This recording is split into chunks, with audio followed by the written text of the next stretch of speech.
দর্শক, আপনাদের দেখাবো ৯০ দশকের সেই ছোট্টবেলার একটি খেলা। আমরা কিছু সরপা নিয়ে আসলাম। এখন আমরা সুন্দর দেখে একটি কচুর পাতা নেব। খেয়াল রাখতে হবে এই কচুর পাতাটি যেন ছেঁড়া না থাকে।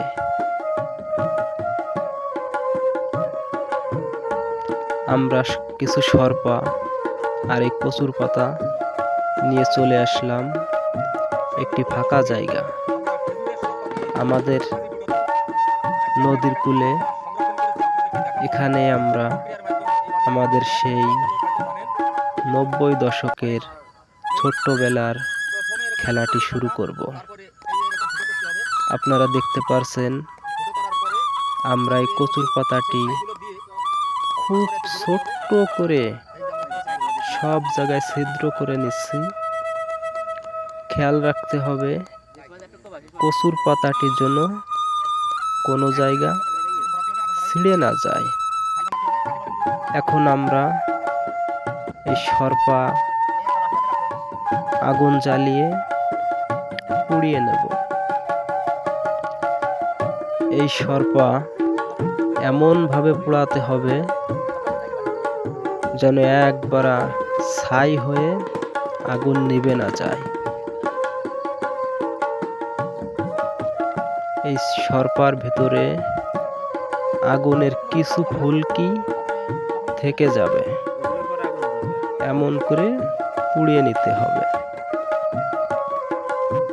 এই সরপাটি আগুন জ্বালানোর পরে যখন এটা পোড়ার মতন হয়ে যাবে তখন আগুন আমরা নিভিয়ে নেব। এরপরে এই কিছু আগুন থাকা অবস্থায় আমরা এই ছাইগুলো কচুর পাতার উপরে সব ছাইগুলো উঠাবো। সব ছাইগুলো কচুর পাতার পর উঠানোর পরে পাতাটি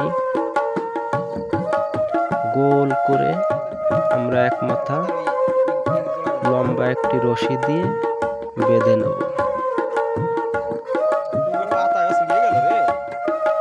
ঠিক এইভাবে আমাদের মতন করে আপনারা একটি রশির মাথায় বেঁধে নেবেন।